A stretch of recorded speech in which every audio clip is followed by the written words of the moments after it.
Hey guys, we're back again with some more Los Angeles Clippers content. If you came here from our last video, or if you haven't already, check out our video on Reggie Jackson after he lost Game 6 with the Clippers, delivered a great message about saving his career, revitalizing himself. But a player who went through the complete opposite trajectory, taking the Chandler Parsons route straight out of the NBA, Luke Kennard. This guy, I mean, yeah, I'm not going to sit here and say too much bad in the sense that, yes, he's an NBA player. Commenters want to say that, whatever.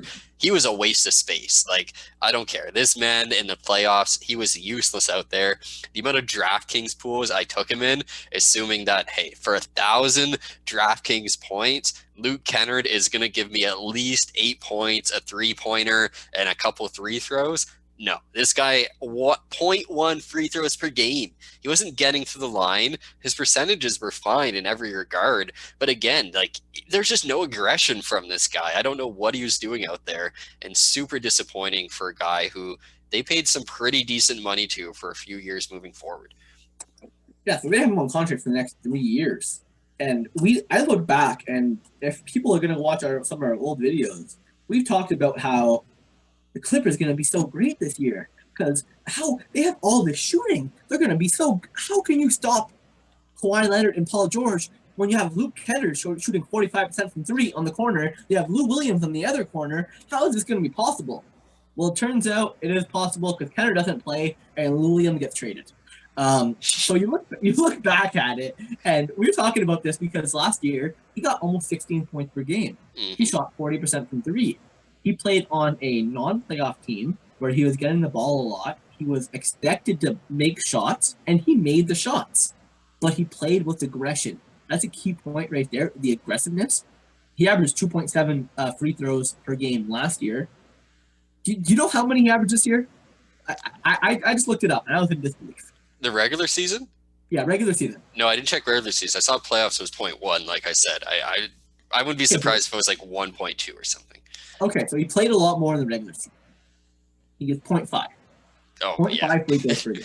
0.5. The reason for that, though, is that the Clippers have a system where they don't need anyone to be aggressive outside of Kawhi Leonard, Paul George. Those guys drive the paint, they kick it out, you hit your shot.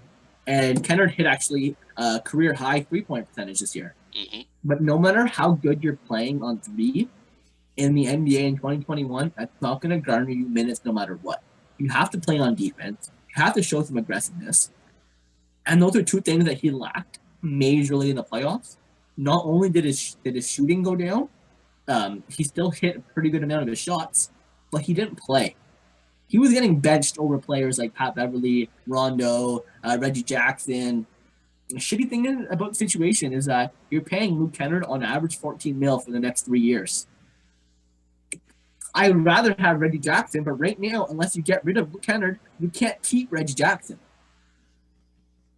And that's just it. Like, they have Rondo locked up, they have Beverly locked up, they have Kennard locked up, and the one guy who actually did what he was supposed to for the entire playoff run, Reggie Jackson, is almost the left-out source in the perimeter.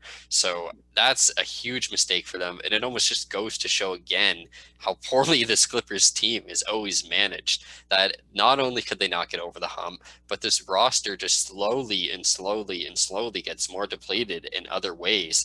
And we're seeing it again, where, like, at this point, we were speaking about it off air, for them to get rid of that Luke Kennard contract, they're going to have to pay another team, essentially. They're going to have to do something like, we're going to give you a future second and Luke Kennard just for a future one of your seconds.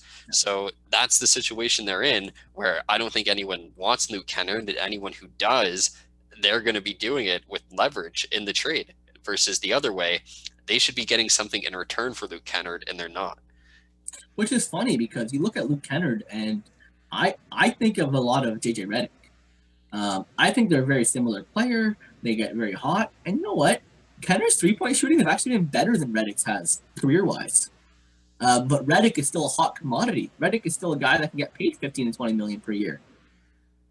Kennard is not showing that on his end, which I think it really comes down to that aggressiveness, where someone like Redick is always going to be moving to get open, moving to get open, moving to get open.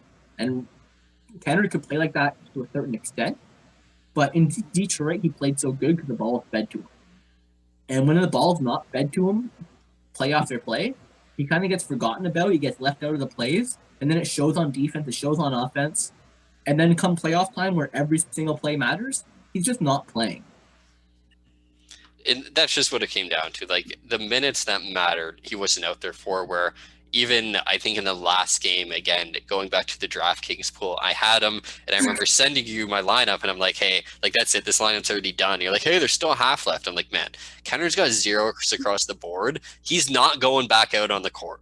Like that's it for him. They're not putting him back out there. They're doing whatever they can to avoid putting Luke Kennard out there because everyone else is producing except him. Like it just makes. I think my comment before that was, when you first sent it to me, it was, at least he played. Your lineup looks good. Well, before that, it was, your lineup looks good, especially if Kennard actually plays.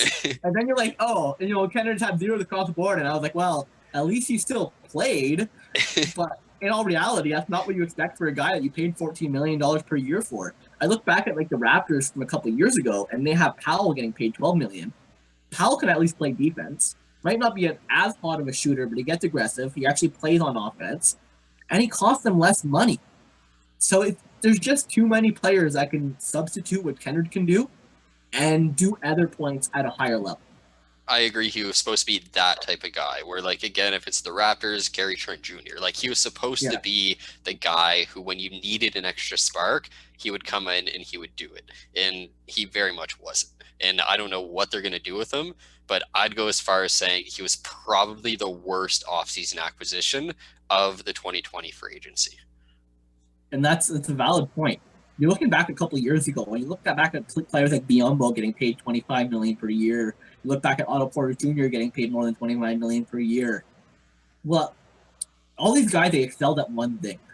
Well, Kennard excelled at that one thing, but that one thing didn't matter if he wasn't playing. And he just wasn't playing. So it looks worse, even though he's getting paid a lot less than those other guys that got paid in that 1 year. It looks worse on a team like the Clippers that only had a certain amount of money to sign people. And they went out and specifically brought this guy in. They thought he'd be the difference maker come playoff time. And then they didn't play him in the playoff time. I think this is the only situation in the last year and a half that my answer can't be the solution is taking him on the Clippers and putting him on the Lakers. That's not my resolution this time, I swear. I don't know what to do with Luke Kennard, but that's not the move. I think seriously that the Clippers, they might either have to bite the bullet, or if they do want to ship out the salary, then OKC will gladly take a first-round pick for him. And then he'll probably go there and shine. But overall, he's not going to shine on the way this Clippers team is built. Yeah, I mean, if they have any other first-round picks to give, absolutely. I don't think they do with the Paul George trade. I don't think so either. I think OKC already has all those. But let us know what you guys think is going to happen with Luke Kennard, because again, like he shouldn't be on a winning playoff team or a championship team if this is the version that's showing up of him come playoff time. Yeah, I agree. Let us know what you guys think, because I think we're kind of in the same boat here about Kennard's opinion, and our opinions have changed hard in the last year. So if you don't agree with us, look back at his last year, look back at his playoff time, and give us your actual opinion. Definitely. See you guys after.